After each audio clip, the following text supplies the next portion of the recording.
Y estamos de regreso en este segundo bloque de Umbrales con un amigo ya de la casa. Él participó en la última temporada de Umbrales y estoy hablando de Álvaro Santi. Con él esta noche hablaremos acerca de dos grandes películas de terror basadas en hechos reales y todo eso oculto que involucró a estas películas. Con él vamos a hablar en este momento. ¿Cómo estás, Álvaro? Hugo, muy bien, ¿cómo estás tú? Bien, muchas gracias por acompañarnos nuevamente en esta temporada y darle un giro también a lo que comúnmente la gente ve de ti en televisión, hablando del tarot, hablando de otro tipo de tópicos, pero ahora enfocado en estas películas que están basadas en hechos reales, pero que también han inmiscuido cosas bastante extrañas. ¿No es así, Álvaro? Así es, así es. La verdad es que, claro, parece de pronto que no estuvieran conectados estos temas, el tarot, qué sé yo, los temas esotéricos con las películas de terror, pero yo diría, yo me he dado cuenta que la mayoría de los que hacemos estas actividades esotéricas y todo esto, cuando niños nos gustó el terror, partimos por ahí. Es muy extraño ver una persona que se dedica a estos temas que no le gusten las películas de terror, porque cuando uno es niño es en las películas de terror donde entra a este mundo. Claro, A mí por lo menos me ocurrió así, claro. Entonces yo como que identificaba fenómenos también en las películas, me parecían similares a los fenómenos que yo experimentaba o a los que describían los libros que yo leía cuando niño. Y como dices tú, como muy bien dices tú, claro, las películas de terror están en su mayoría basadas en hechos reales, lo cual le da también un peso comercial al mismo tiempo. claro. Mira, ahora que mencionas el tema de que a todos los que nos gusta el tema paranormal también ama el terror, bueno, desde donde estoy grabando ahora, donde estamos haciendo esta transmisión, está repleta de terror. Así veo. Yo Y también tengo lleno de afiches, tengo la cabeza de Regan McNeil, del Exorcista, que mandé a hacer ahí un busto, que mandé a hacer una escultura. Tengo a Pazuzu, tengo las novelas del Exorcista. Yo soy fanático del terror, a mí me fascina. Me fascina.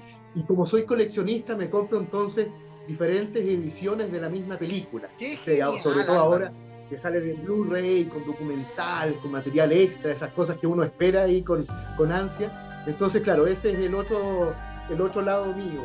Pero yo lo muestro, la gente lo sabe, siempre lo cuento. No, no es un misterio.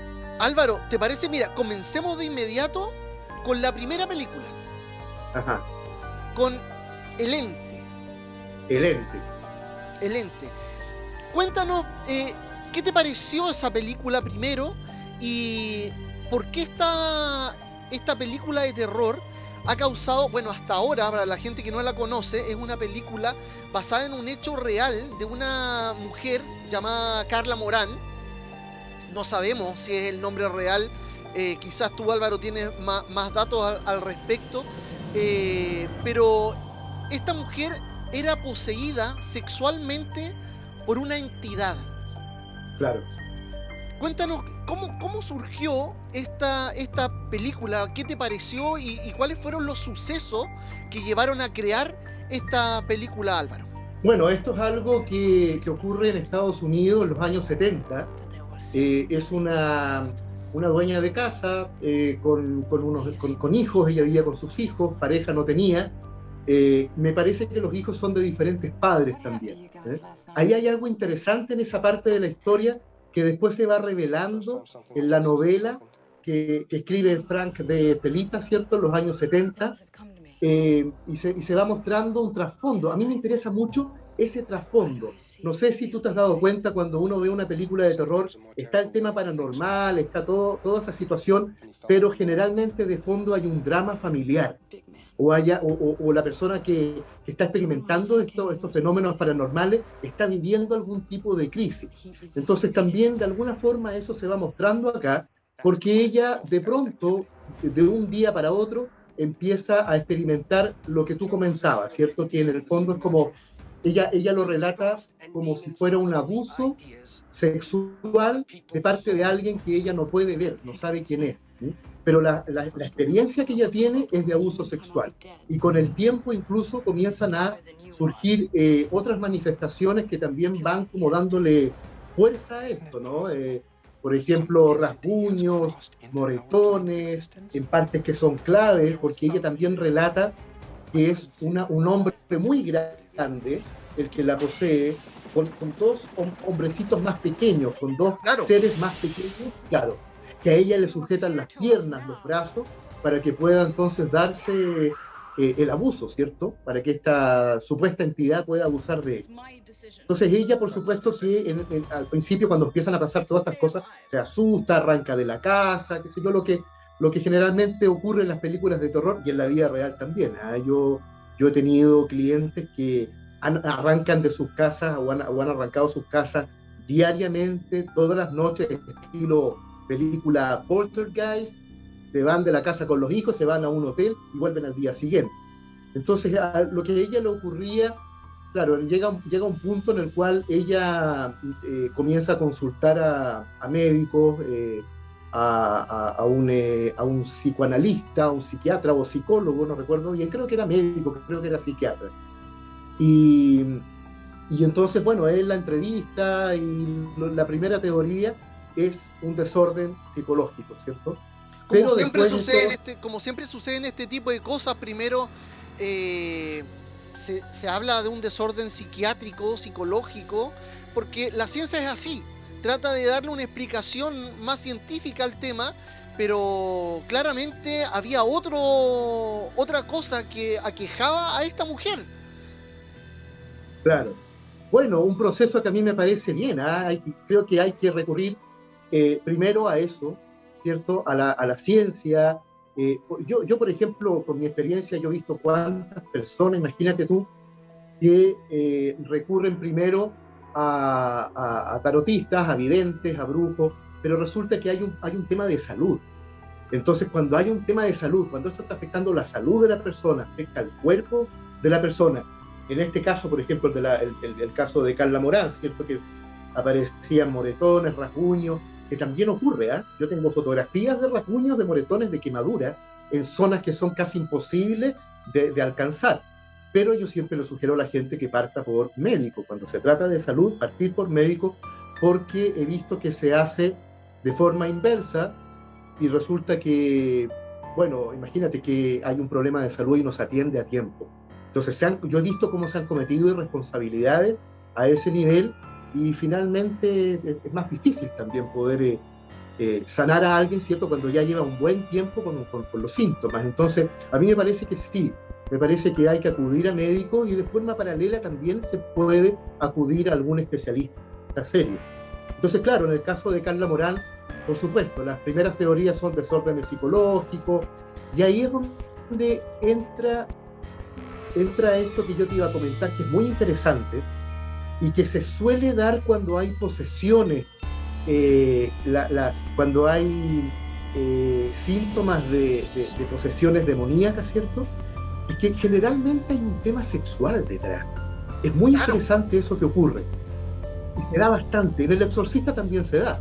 Tú ves ahí una niña de 12 años que se hipersexualiza, ¿no? Claro, mira, hasta llegar a la escena máxima que es tengo un caso, a ver, lo de Carla Morán es un caso, fue un caso muy reconocido porque fue un abuso que fue sin consentimiento, pero yo tengo un caso, Álvaro, que el año pasado una televidente me escribió que ella se había prácticamente enamorado de una entidad y ella consentía relaciones sexuales con esta entidad.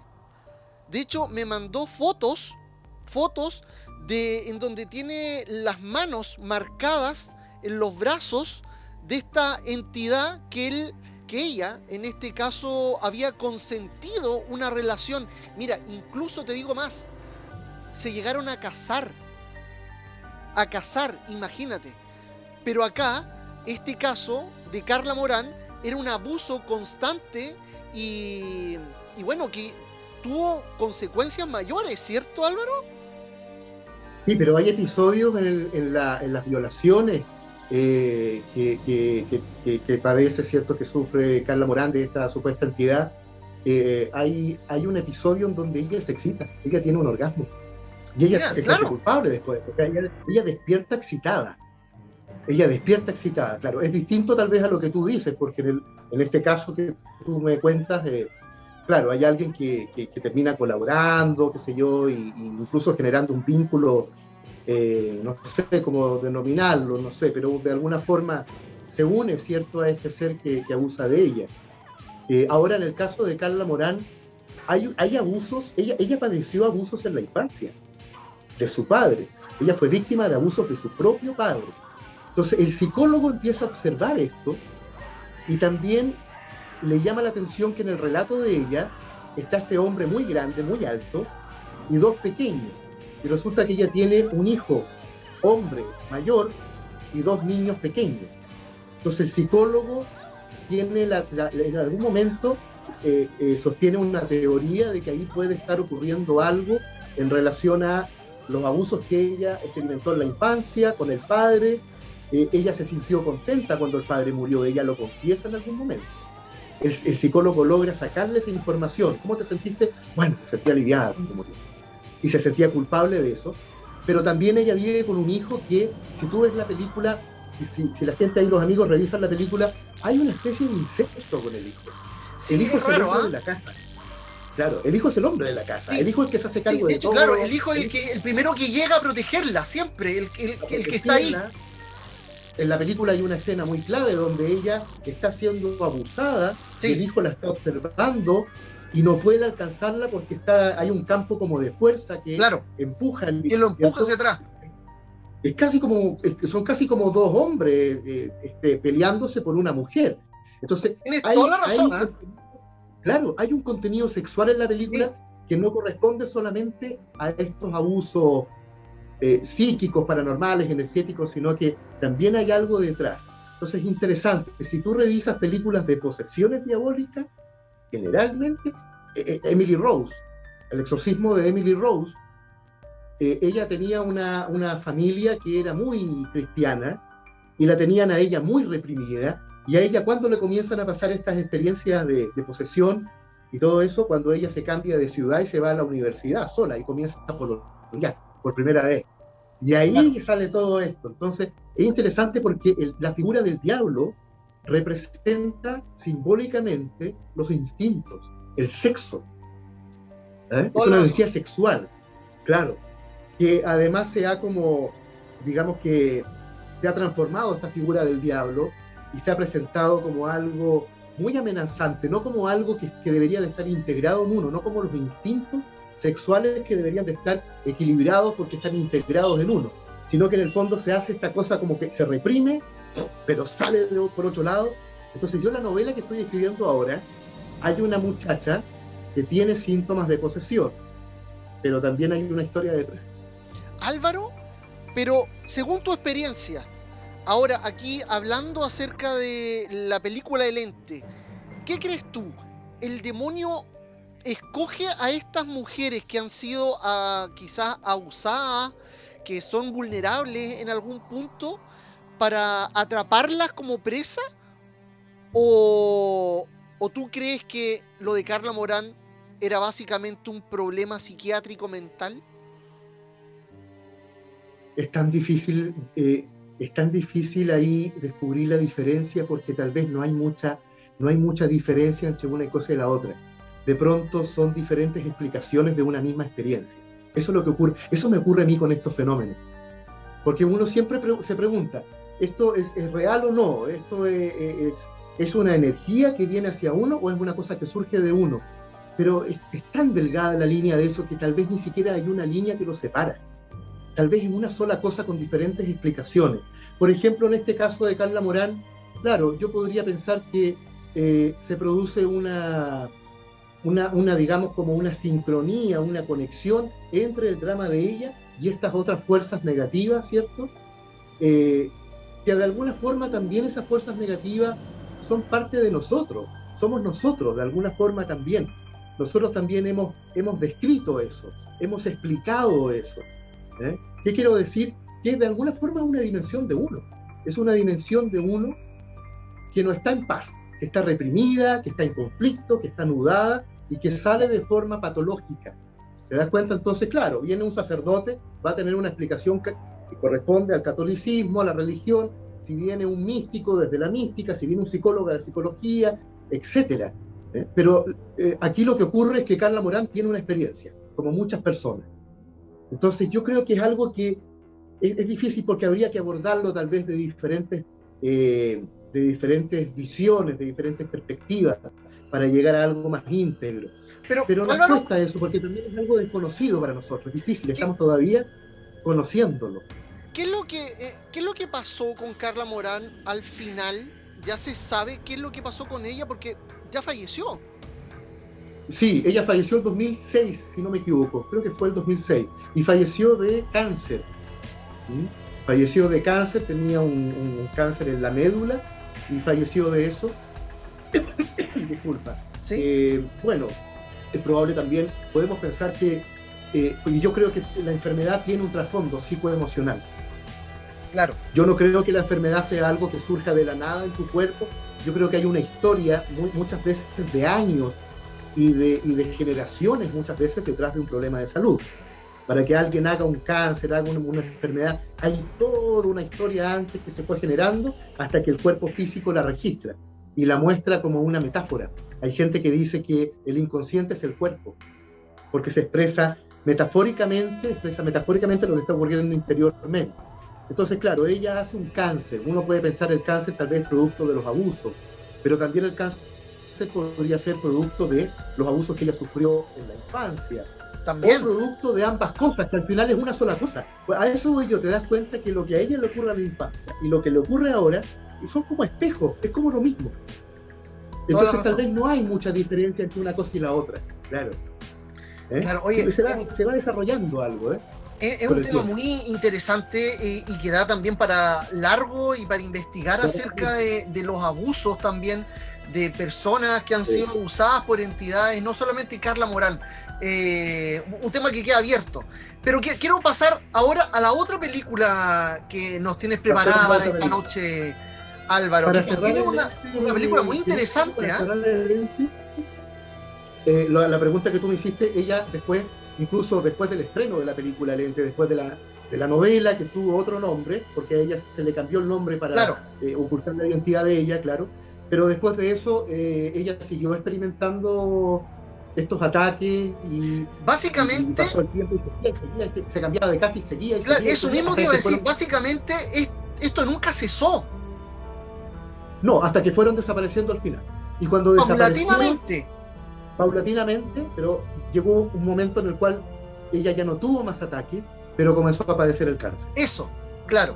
Y finalmente estuvo calmada, pero después el cáncer y falleció. Un cáncer vital en la médula, un cáncer que tiene que ver con la sangre, era una especie de leucemia. Imagínate, la sangre, la familia. Ella tiene un tema familiar. No, claro, está como dices tú, muy bien, está todo ligado ahí, está todo justo. Está todo ligado. Justo. Sí, Álvaro, yo lo prepararía para entenderlo, para estudiarlo, pero me doy cuando hago ese ejercicio de separarlo, después digo, pero es lo mismo que se expresa de diferentes formas y que atrae situaciones y experiencias. Y si lo vemos ahí, también podría atraer un ente.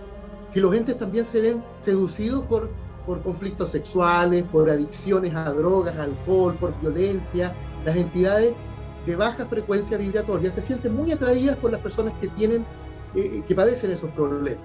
Está todo en la mente también. Como dices muy bien tú, todos nosotros atraemos todas esas cosas. Por supuesto, claro que sí.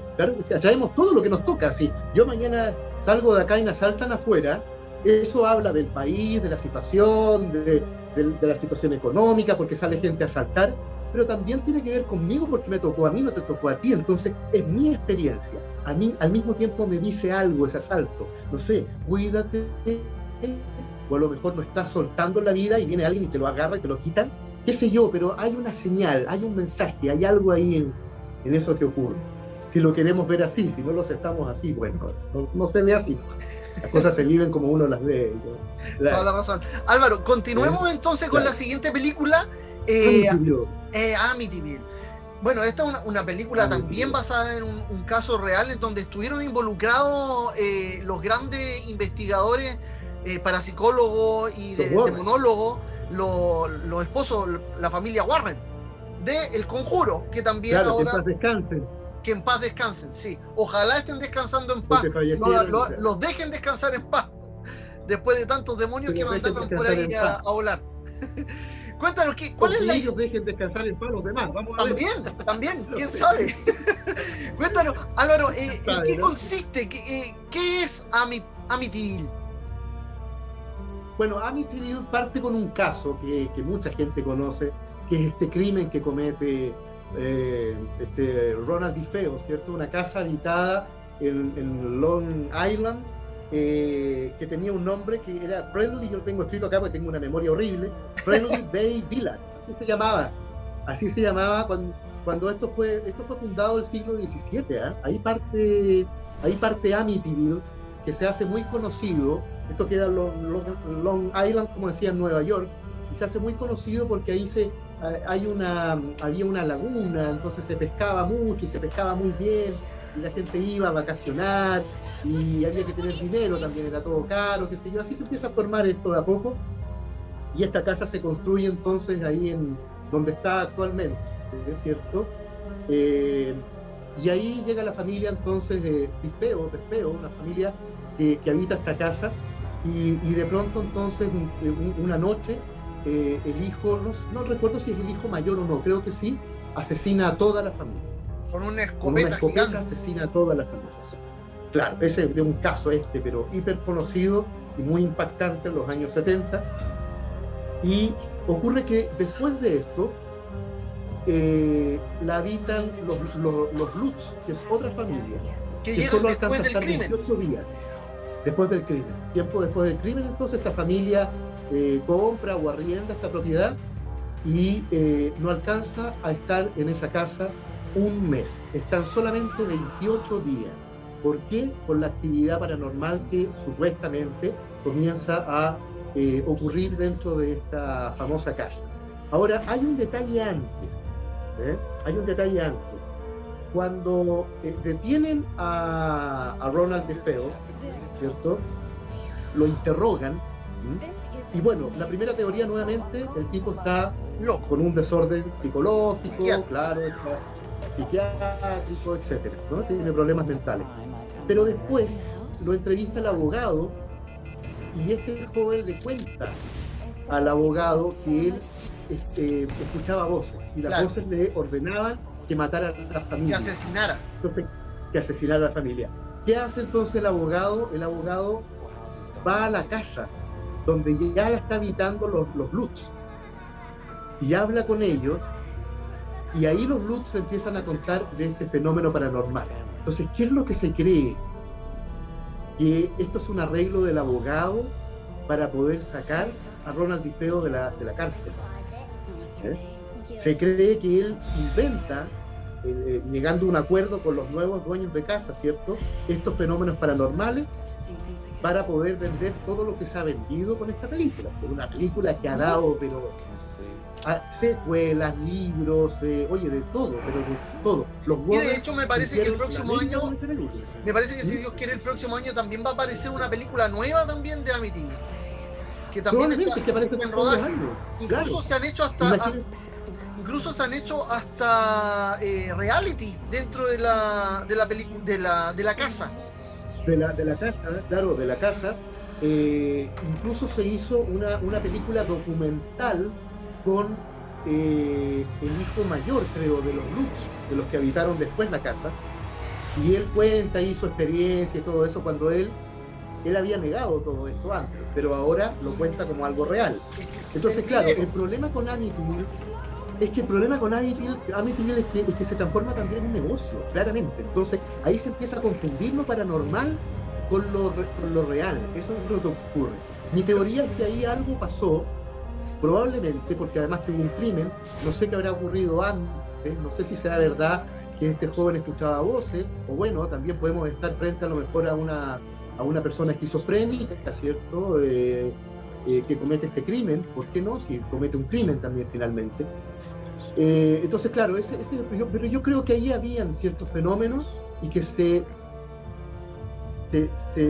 aumentaron para poder vender Pero Álvaro, no sé, ¿me escuchas Los bien? Warren hicieron mucho dinero con esto, cosas que se hicieron después en relación a este caso. Pero, ¿me escuchas bien?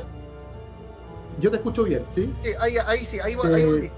Sí, quedamos en claro. que los Warren también hicieron harto dinero con esto, y también quiero hablar acerca de eso, porque los Warren hicieron investigación. De hecho hay material que ronda por las redes sociales acerca de distintos casos en donde estuvieron involucrados los Warren, que son estos esposos que ya lamentablemente están fallecidos y de los cuales ellos ya tienen un museo en donde tienen recolectado muchas de sus investigaciones, artefactos, cosas extrañas.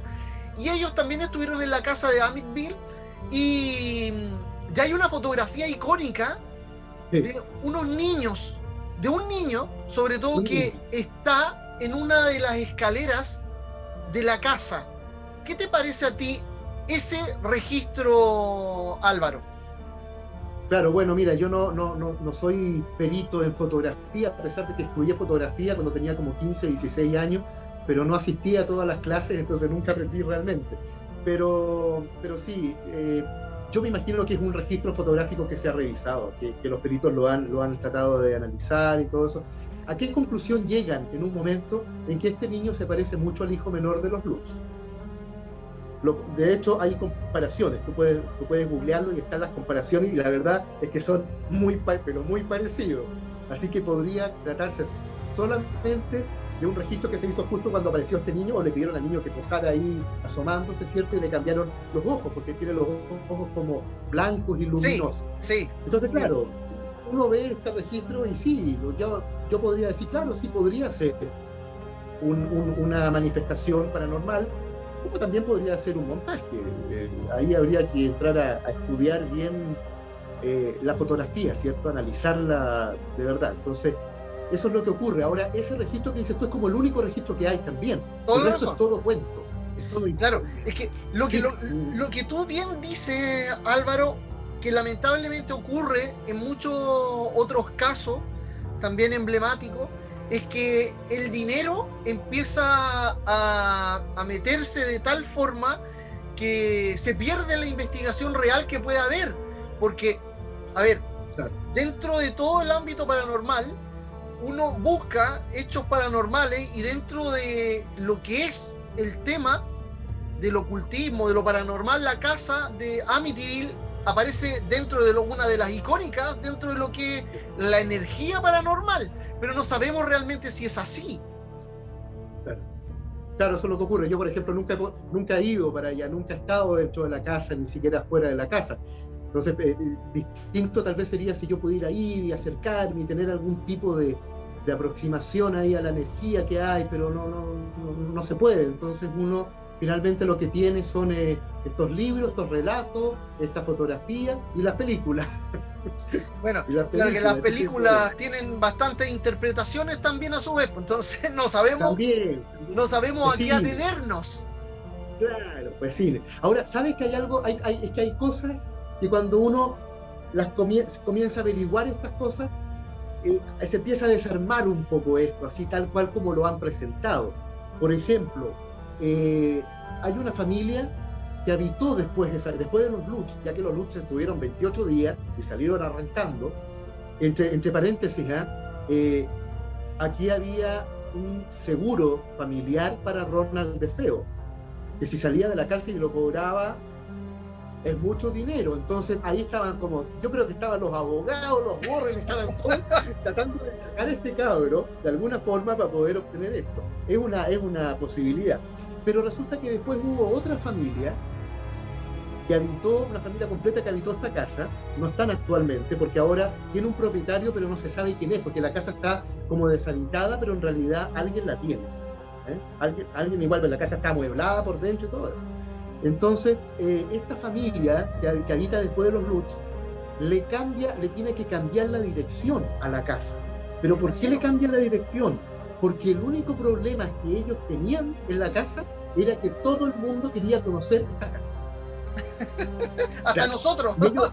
Imagínate, y están viviendo en una casa que tiene muy mala prensa, además, una casa satánica. Claro, pues. Entonces, claro, pero ¿qué cuando le preguntan a esta familia, ¿y ustedes qué experimentan acá adentro? Dicen, nosotros no experimentamos absolutamente nada.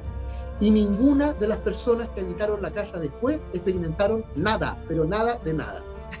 Entonces ahí es donde se empieza a desarmar nuestra película, nuestra Claro, historia. ¿por qué hicieron eso? Yo quiero ver como la casa fantasmas. de Puerto Montt. Claro. Claro, pues nosotros tuvimos aquí nuestro Amity, que fue la casa de Puerto Montt. La casa hace de años atrás. Puerto Montt. Sí, porque que duró 3 días el montaje. Después se supo que era mentira. Está en Era la YouTube, gente que estaba está en tirando cosas detrás. Sí, claro, no, y que era burdo, las tenían en el bolsillo, se las sacaban del bolsillo y las tiraban así, no tenía ninguna ciencia eso. Claro. Era súper simple, era tan simple que todos le buscaban 8 lados y al final era una cosa que te tiro el control remoto por la espalda. Y le llegó a carabineros, le llegó a sacerdotes, Claro. y todos confirmaron esto. Claro. El carabinero, tú sabes que nosotros con Chilevisión fuimos para allá y tratamos de entrevistar al carabinero. No nos dejaron hablar con el carabinero. Es No que nos yo creo dejaron. que ya se había involucrado demasiado, había metido la pata hata el fondo y ya. Miren que a él le da una nalgada, yo creo, al Claro. carabinero. Sí, ¿no? Claro. Las nalgas. Sí. Oye, Álvaro, mira, el tiempo se pasó volando y ya estamos terminando el programa del día de hoy con 2 interesantes películas que tienen mucho trasfondo paranormal y bueno, qué mejor que hablarlo contigo, una persona que conoce mucho de este tema paranormal y poder desmitificar también y aclarar bastantes temas a las personas que nos están viendo de cuáles son las consecuencias de estos temas paranormales también. En el caso de Amityville, el tema del dinero, que está muy involucrado, pero no deja de existir también un hecho real. Y en el caso de Carla Morán, también un hecho real que la siguió por mucho tiempo más de lo que en la película se ve. Y bueno, lamentablemente fallecida por un cáncer que falleció el 2006. ¿Fue, Álvaro? 2006 creo que fue el 2006. Mira, lo tengo por acá, 25 de julio de 2006. Del 2006. Sí. Bueno, con eso ya estamos terminando nuestro programa del día de hoy. Álvaro, agradecerte por participar en nuestro programa y pucha, entretenido, ojalá podamos hacer esto de nuevo con quizás alguna otra película, pero bueno, ahí está tu disposición ahí de frente. Súper, cuando quieras, claro. Me encantó ese museo de Hugo que tienes ahí. Tú tienes tu museo también de Hugo, ¿eh? Sí, pues, todas tus museo. cosas de detrás. Está muy interesante. Ahí está mi museo. Sí. The Omen, The Thing, The Omen, están todas ahí. Sí, no, harta cosa. Amigazo, un abrazo grande. Muchas gracias nuevamente por acompañarnos esta noche y a todas las personas que nos vieron en este nuevo capítulo Umbrales. Nos vemos, si Dios quiere, la próxima semana. Chao, buenas noches. Nos vemos. Chao, amigazo. Un gusto, ¿ah? Chao. Igualmente. A mí me mataron y me enterraron. Nos estamos exponiendo demasiado. Voy a llegar como el ladrón en la noche.